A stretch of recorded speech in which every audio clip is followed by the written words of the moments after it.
Ayun. Hello, good day ma'am sir. Bali ganito yung gagawin natin. Kung paano malaman po yung sales nyo everyday, no? Sa POS namin. So, bali, punta tayo dito sa POS. Ayan. So, ito yung POS natin na updated. So, mapapansin nyo marami ng POS dito na EcoPass. So, double click natin siya.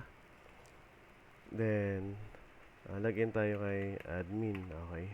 Sa admin, no? Then, dito, sa more, then e-journal and records. Mapapansin nyo po dito, sa terminal, meron po tayong adjustment dito ng date from, then to. Ayan. For example, gusto kong malaman yung sales code this April 1 to 17 ngayong araw. So, checkan lang po natin yung pwedeng select all natin hanggang profit, no? Sales, stop sales hanggang profit. Pero kung gusto nyo lang po makita is sales and profit, so pwede nyo naman checkan yung mga small box. Then search po natin para ma-read ni system. So mapapansin nyo po, ito po yung record. So April 1, 2025 to April 17, this day yan.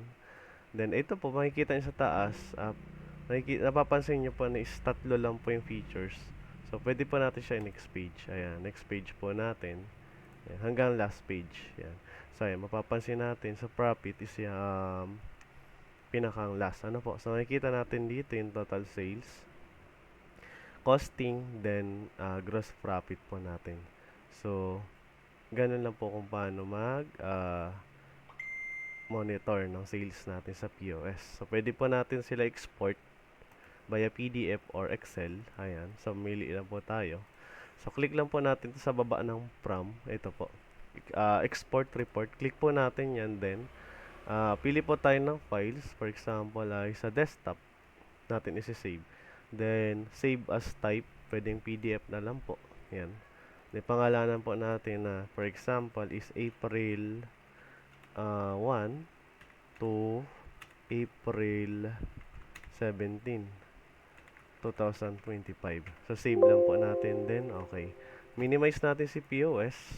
Then, mapapansin natin, andito na siya. Ito. So, ito po. Sa desktop natin. Then, double click po natin. Yan. So, andito na siya. Pwede na natin to i-print sa bond paper. Or kung saan nyo pwede pa rin po siya. Yan. So, yun lang naman po, ma'am, sir. Thank you po.